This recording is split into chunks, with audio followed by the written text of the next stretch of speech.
乐宝的师爷经常出入成亲王、定亲王、怡亲王、庆郡王府，京城的几个满洲都统府内也能经常看到乐宝师爷的身影。皇上想想看，乐宝远在湖广川陕看乱，他的师爷乱穿什么？朕决定派你和宋云为钦差前往湖广川陕查访，你们秘密下去，不要走在一起。宋云走河南，过陕西进入四川，你走湖广。这。不过还有一事，看劲头，安平这回非要找回他额娘不可。都是奴才大意，不过奴才会安排下去，让事情天衣无缝。朕已经同广清谈过，让他走湖广，查处武昌同知常丹魁。你从陕西进入四川，主要了解这些领命的将军、督府，谁能战，谁不能作战。如何撤换他们，朕就得思量。皇上考虑的周全。还有啊，朕听广兴说，乐宝贿赂老十一、绵恩他们，还有在京城的几个满洲都统，以求自保。朕已经吩咐广兴，让他悄悄离京，你也一样。微臣遵旨。这么说，广清已经禀告皇上了，乐宝贿赂亲王王公大臣，以求自保。是啊，就不知道这个鬼抓狐是为了周廷栋报复乐宝，还是乐宝真的像皇上怀疑的那样，贿赂亲王和在京的王公大臣。这也是个好事。可有一点我不明白，乐宝为何要揭露周廷栋、汪海棠？把这个事儿搞清楚了，汪海棠是怎么死的？是自杀，还是周廷栋为了自保而逼死他？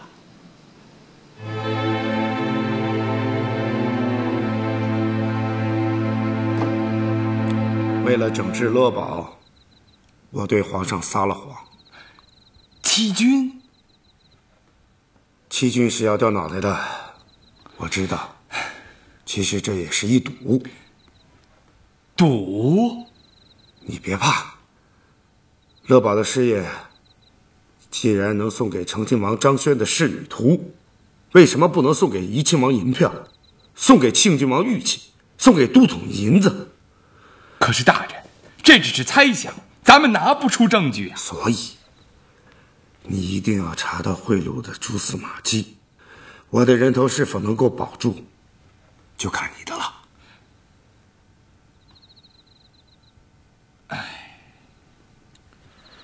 我说鬼抓狐这么起劲儿查阅审讯王三怀的记录呢，怕是有屁要放。王爷看，经略大人应该怎么出牌？鬼抓狐现在的心思啊，是当上钦差大臣，好下去拿捏你们大人。这说明什么？说明鬼抓狐一心想要整垮我们经略大人。说明这个左都御史现在心急火燎。可他还没有抓住我们经略大人的把柄，只是从汪海棠嘴里道听途说，而汪海棠却又自杀了。汪海棠绝不可能是自杀。本王了解汪海棠，他没自杀那个胆量。王爷是说，丢卒保军，为了保住周廷栋的性命，他不得不牺牲汪海棠。我私下了解，鬼抓狐把汪海棠的女儿收为养女，视为己出。他内疚。王爷，啊，我回避。王爷，皇上派广兴和松云为钦差，两个人不走一条路下去，听说两个人离京都是悄悄的。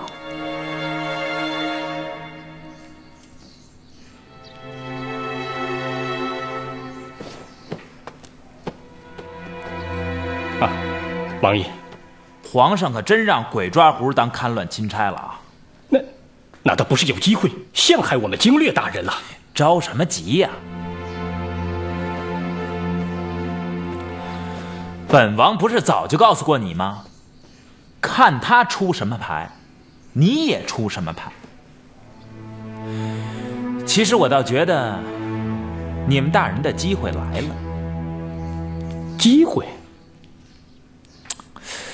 乐宝不是一直视奎伦为心腹大患吗？这回啊，可以让鬼抓狐帮他的忙。王爷说笑吧，那广兴和周廷栋正恼恨我们大人，寻机报复，而奎伦与他又无怨无仇，他和奎伦联起手来对付我们经略大人，还有可能？你看本王像开玩笑吗？啊？请王爷指点。大人，我回来了。经略大人，皇上派广兴和松云为戡乱钦差大臣。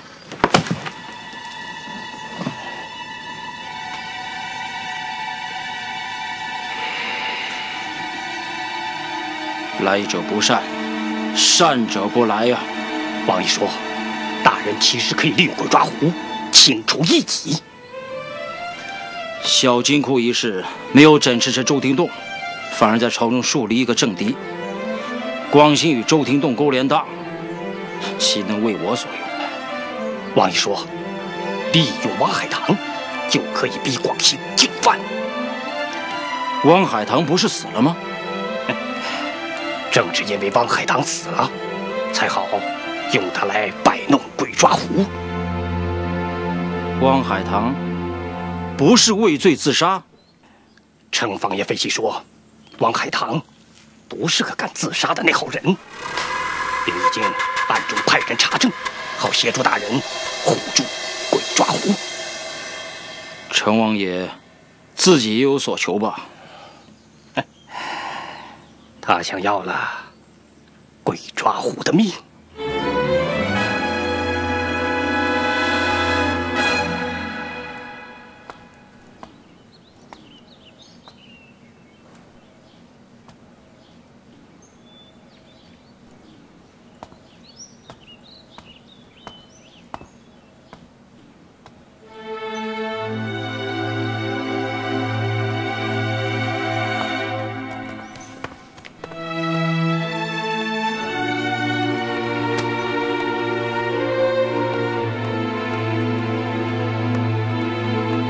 哪里来的士绅，会嚷嚷着要见本多？谁呀？谁呀？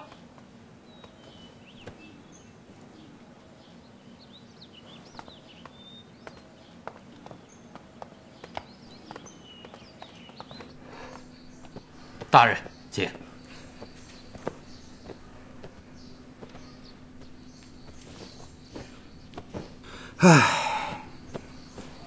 哎，刚才走过去的，就是徐端吧？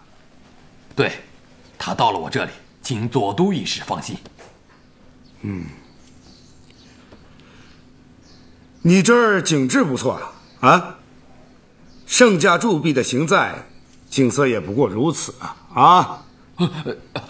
大人，这都是我前任伪制扩建的，恐怕不仅仅是伪制吧？朝廷调拨下来治河的躺银，都花在这儿了。左都御史大人是要误会了不是？我有重任在身，路经此地，顺便看看徐端的事情办得怎么样了。我还以为，若大人有心，那我说什么也得助大人一臂之力。其实啊，徐端的事情办好了，你就帮了我的大忙了。我一定遵照左都御史的意图。其实啊，也不是为了我。徐端赴任的时候，是不是带着家眷？是的，大人。他带着新婚妻子与他母亲。那不是他的母亲，是苏万尼瓜尔的额娘。苏万尼瓜尔如今是皇上的安嫔，人家的额娘，轮不到他来赡养孝敬。哦，原来是这么回事。大人，我明白了。明白就好。我告诉你，无论是谁花了治河的躺银，为之扩建这花园，享受如此景色的人，不算是治河有功吧？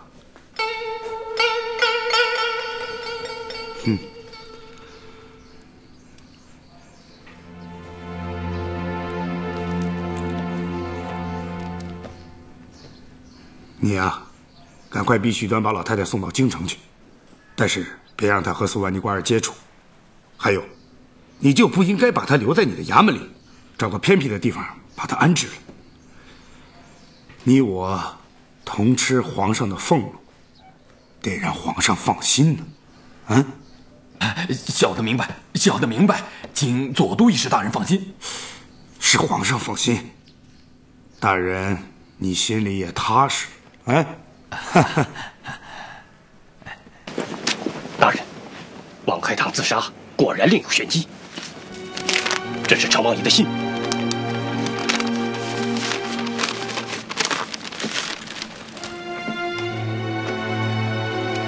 看来这两个狱卒很重要，你也去一趟京城。陈王爷是不会直接出面的，你得设法控制这两个狱卒。要把他们带回来吗？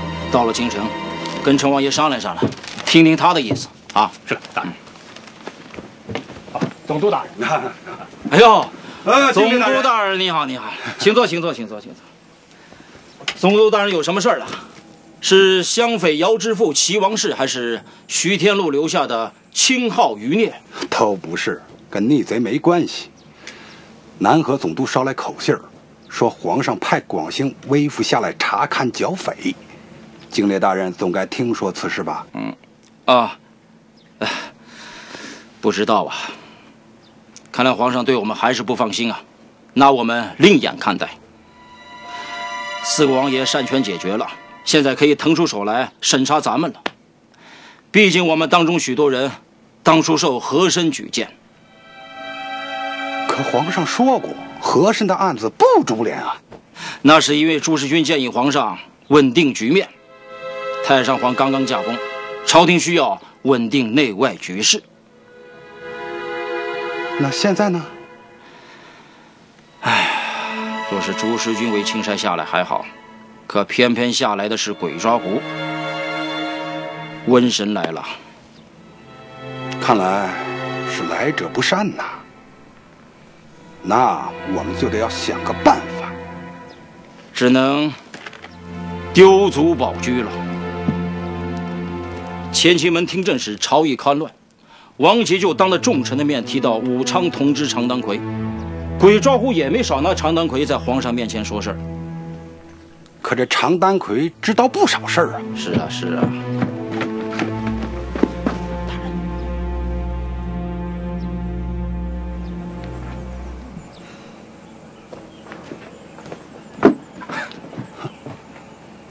广兴已经到了，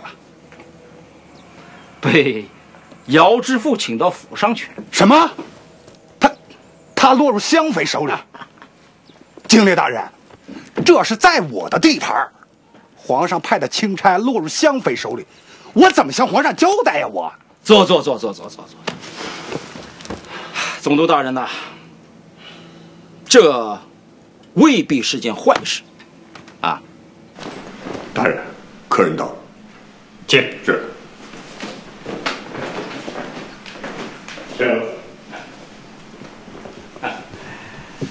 中堂大人，上次不辞而别，不好意思啊。请。其实中堂大人心里清楚，我们乐宝大人也有自己的难处，更何况广兴和周廷栋手黑心也黑。汪海棠连命都不保，这旁观者还能说什么呀？一个旁观者。我记得当时你逃走的时候，汪海棠还没有自杀。若是自杀，我就不用那么仓皇离京了。哦，中堂大人，汪海棠绝非自杀，而是有人想让他闭嘴。你能说得更详细点吗？要想知道的更详细些，中堂大人就得去调查呀。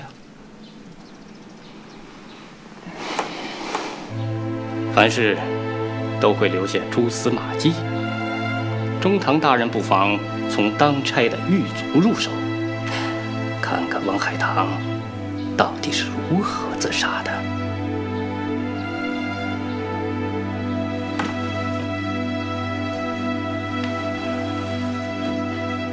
本部堂是陕西人，西北汉子，一辈子耿直，所以乐宝大人才决定向中堂大人吐露情况。你说清楚，乐宝跟广兴到底是怎么回事？中堂大人，多心。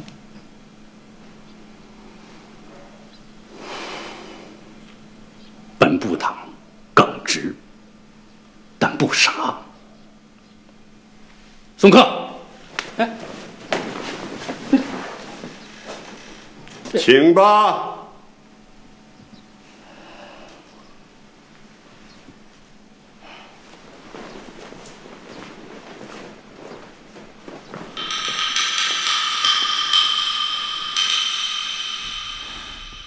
周廷栋若是知道王杰已经察觉了那2个狱卒，他还能坐得住？那2个狱卒，当然也不能让王杰找着啊。明白了，王爷的这个主意是让王杰把鬼抓狐赶进王爷设好的套子里。是乐宝自己设的套，可不是本王的。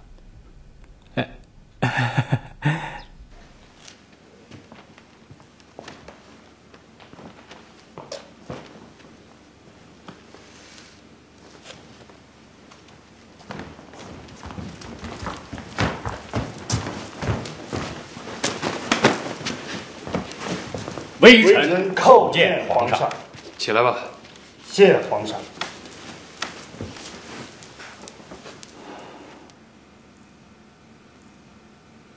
发生什么事了？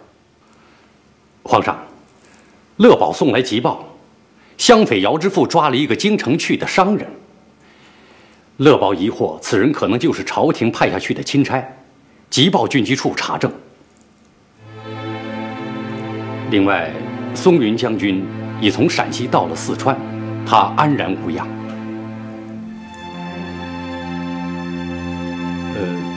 皇上最近有没有收到广兴送来的密报？你一到600里加急，令乐宝查清真伪。皇上，如果这样的话，不就等于告诉乐宝他们，皇上已经秘密派钦差下去了吗？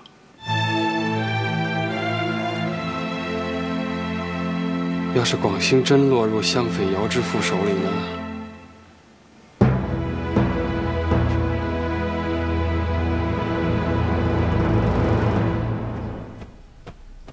王爷，乐宝师爷来了。传。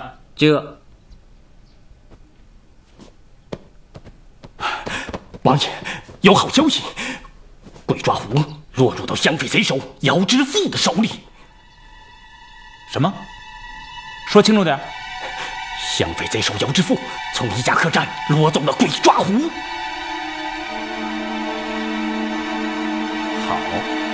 好。大人，廷记到了。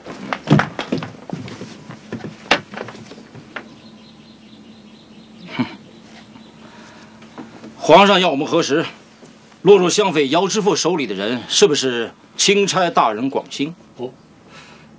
那咱们如何回复啊？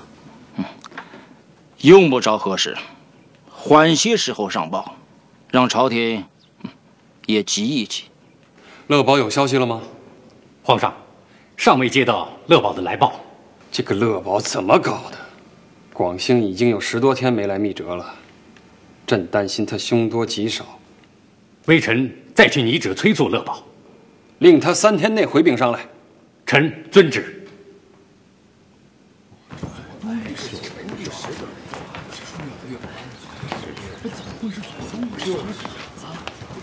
王中堂，王中堂，刚才皇上问的，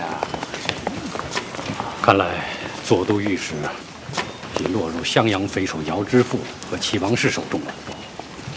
那皇上嘱咐王中堂吃令乐宝干什么呀？哦，哎，王大人，王中堂，哎，你跟我说。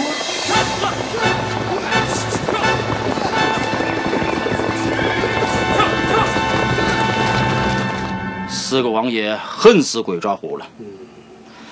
襄匪姚知府若杀了广兴，最大的受益者莫过于4个王爷了。招啊！借贼手除掉鬼抓虎，省得他来这儿咱们提心吊胆了。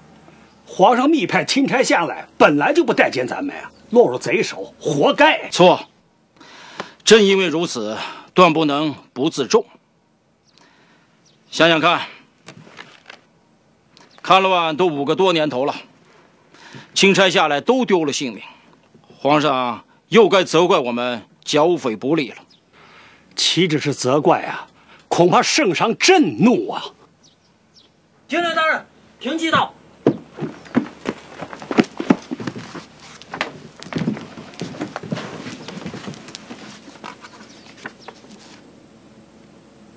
哼，一个钦差，皇上军机处急得火急火燎。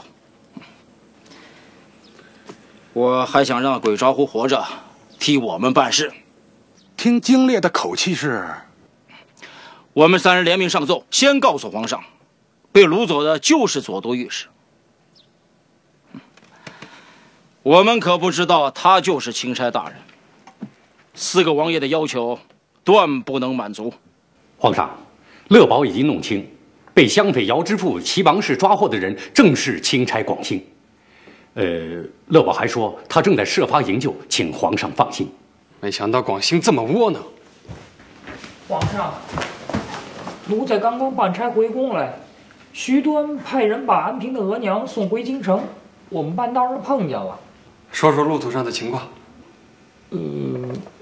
皇上还是听安平回来说给皇上听吧。啊，王姐呀，还有什么事儿吗？臣是有些话，但是德龄带回了好消息，那微臣就给安吧。谢皇上。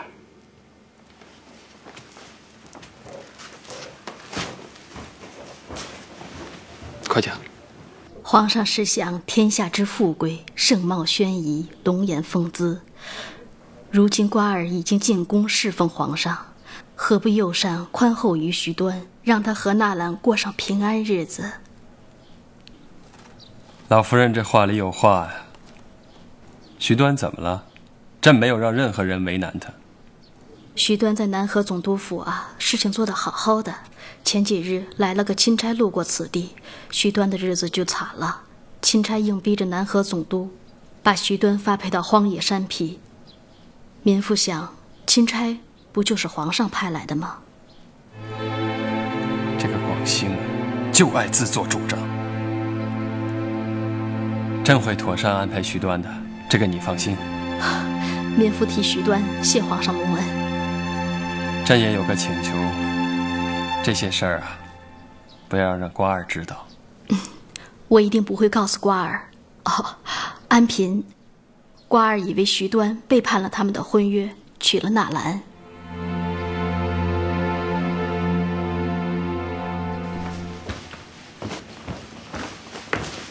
皇上，奴才把军机大臣戴菊亨传来了。传他进来。这。传戴菊亨觐见。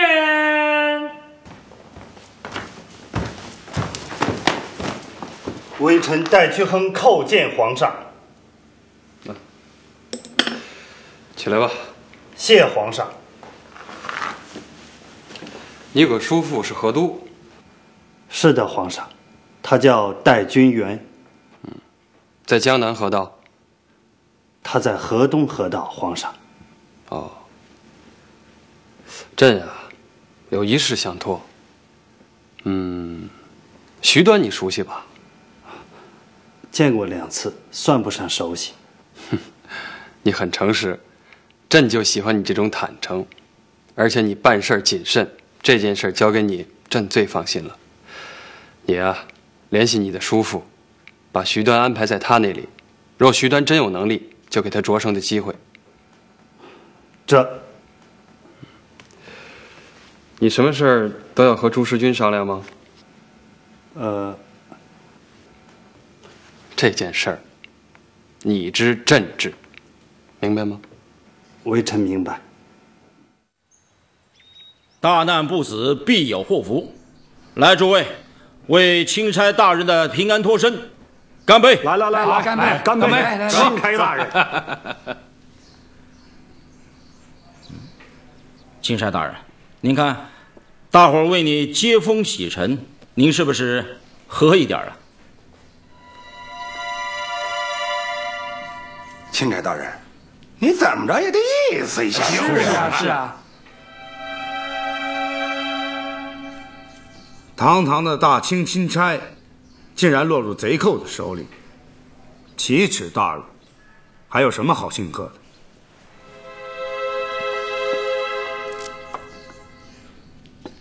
你们给朝廷的奏章不是总说，首犯偏连救祸，余党继日就擒，产功在即。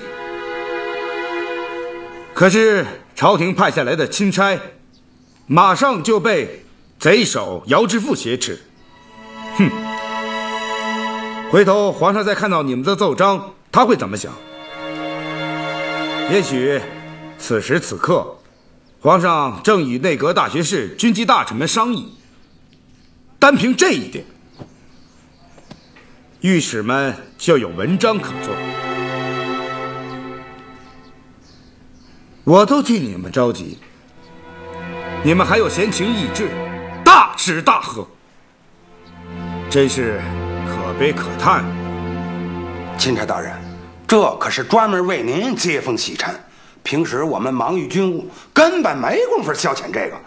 大家伙说是不是啊？是呀，要是钦差大人不来，我们也无缘再次相聚呀。等着吧，很快你们就会再相聚的。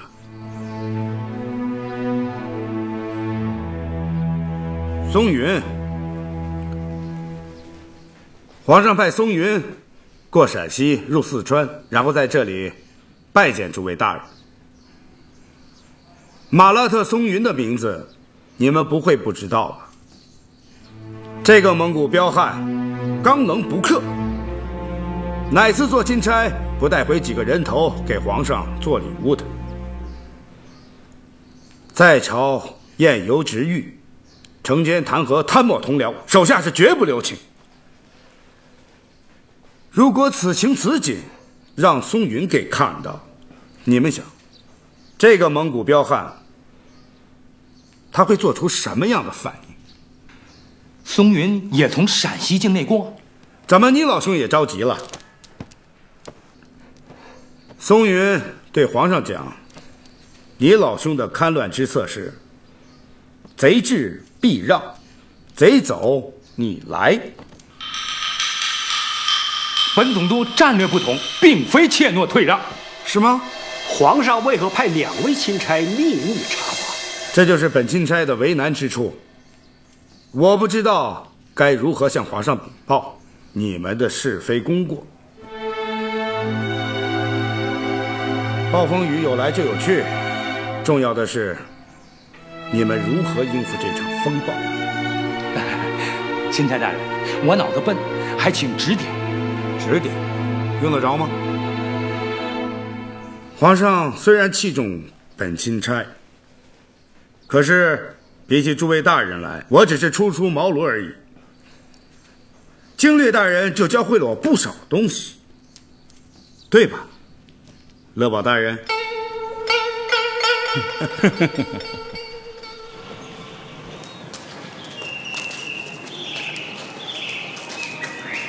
大人慢走。大人慢走。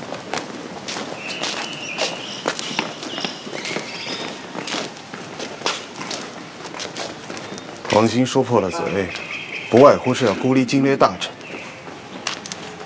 你不想找他谈谈？我更想等松云到来，一吐为快。你没听鬼抓虎的口气啊？好像是有人故意陷害他于湘匪姚之富之手啊！可不是吗？我虽然对经略大人不满，却也不想掺和他们之间的是是非非啊。而且广兴今天说松云的那一些话，就是想提醒大家，离松云大人敬而远之啊！真不知道这个左都御史心里在想些什么。请，二位大人。金太太。二位大人，借一步说话。请。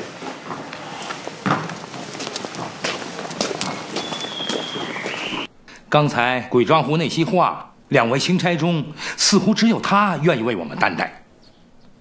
他那一句话还有一个险恶用心，就是挑拨你们与本经略的关系。鬼抓狐好像对奎伦更感兴趣啊。也许皇上向他交代过什么。咱们这些人中间，就奎伦是皇上钦点的，还有参赞大臣鄂勒登堡，他一向孤傲，也是广兴拉拢的对象。奎伦好沽名钓誉，上回合围白号匪首王参怀那一次，他出风头搞什么招抚，想立头功嘛，结果还是让经略大人捷足先登了。你就甭提那次合围了，人还没打，吓得没影儿了。不错，那次机会多好！你要是不撤兵，经略大人定了诱捕了王三怀，咱们也能把白号贼寇整个歼灭，哪有什么后患？哎，这你们俩也不能把责任推我一个人头上。那你们追了半天不劫，把贼寇引入我的地盘，以为就完了？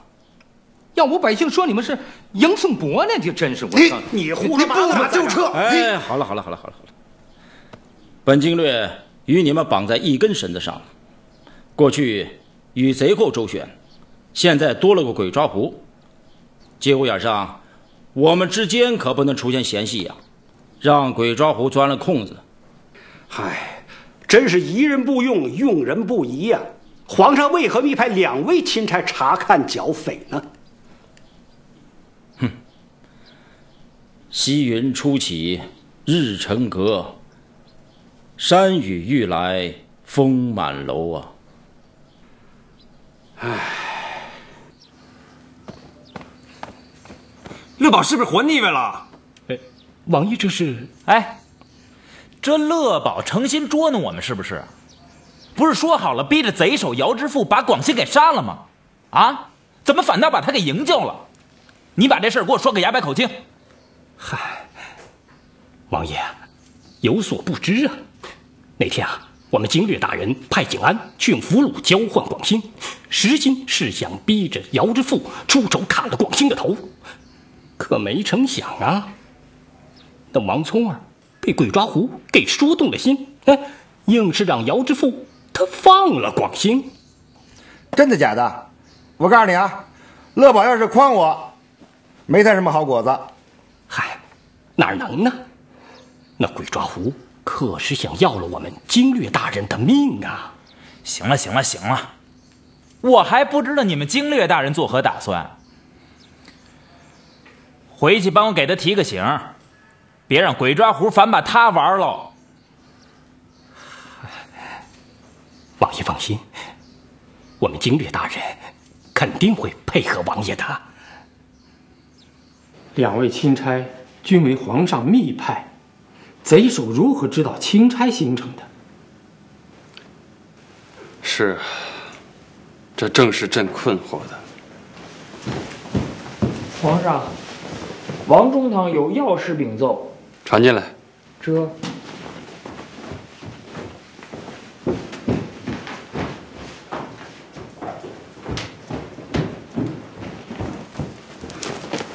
臣叩见皇上。起来吧。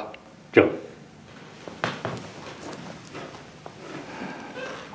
皇上，乐宝的师爷最近一直在京城活动，他也拜访过微臣府，拜访了几个王府，还去拜访了几个旗主和在京的都统。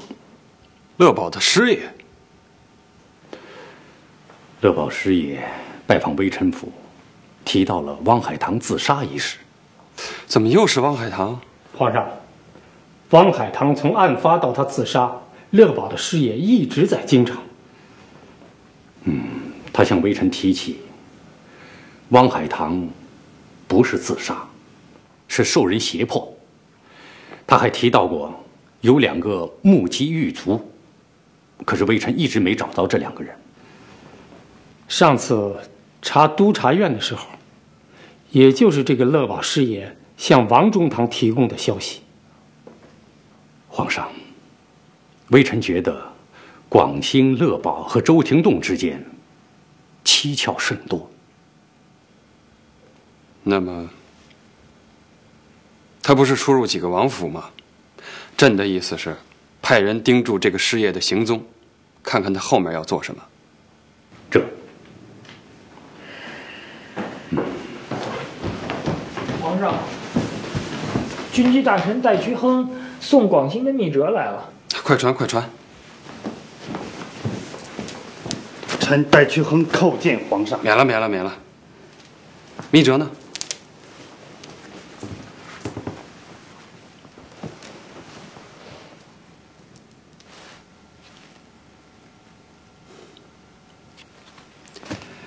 移绵的确昏聩，是该撤换下来了。替朕拟旨，移绵上负2朝委任之恩，下移征民盗玄之苦，未喜无能，巧于退避，革除陕甘总督，押解回京，交部议处。左都御史身落敌手，都是你们经略大人的功劳吧？你来干什么？哎呦，周大人太冤枉我们经略大人了。大人有批就放，放完就走。周大人，你还真生小人的气了啊！这连粗话都出口了。你在京城转悠，拜访旗主都统，王杰早就盯上你们了。哼，你若不想给乐宝找麻烦，我劝你早点离开京城。嗨，我就是来向周大人辞行的，这说话就离开京城，没这个必要。送客，请。等等。等我和周大人商讨完那2个狱卒的事，我马上就走。什么狱卒？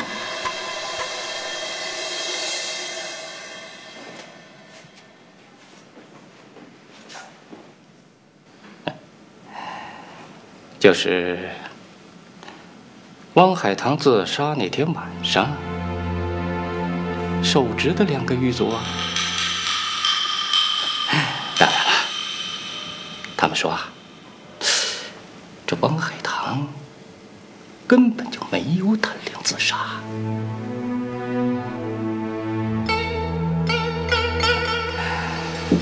其实啊，周大人和左都御史跟我们经略大人那没有解不开的疙瘩，无非就是大人您先伙同汪海棠一起来讹诈我们经略大人，然后呢，是我们经略大人派小人去给王杰通风报信，把督察院小金库的事儿给抖搂了出来。于是啊，这误会就一步一步的来了。你说重点，乐宝他又想干什么？别忘了，广兴大人现在可是查勘剿匪的钦差。黄大人，你看，广兴不贪墨。左都御史最好还是先看一眼，那不是银票。周廷栋的笔记应该不陌生吧？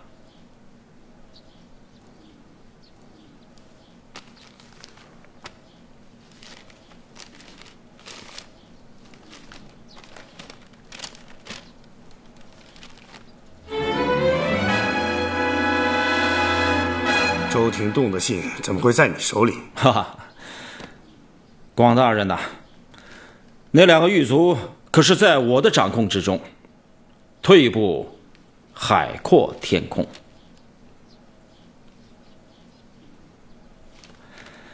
怎么样？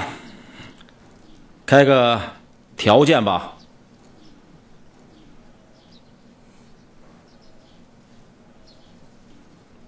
那个布政使必须是将军或者总督这个品级。什么？将军、总督就这么几个，你一下子搬到2个，这不是太贪心了吗？你难道不计后果吗？鱼死网破，鱼死未必网破。你也不想想看，皇上若没疑虑，会一下子密派2个钦差下来。松云，他可不会像我这样慈眉善目。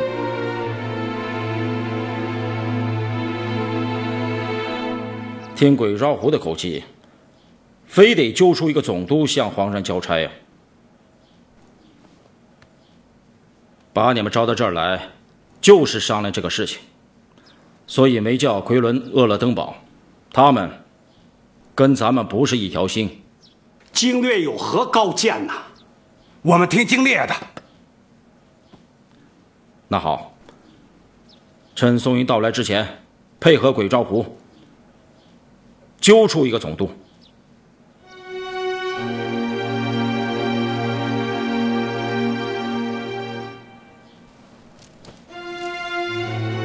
奎伦怎么样？我们可以让鬼招狐相信，是奎伦向贼首姚之父王聪儿提供他的行踪，陷他于贼寇手中。皇上密派他下来，那奎伦事先不知道啊。这是怎么话说的？我们也不知道钦差下来呀。奎伦与王杰有来往，也许从王杰那里得到的消息吗？启禀大人，钦差大臣广兴到。请。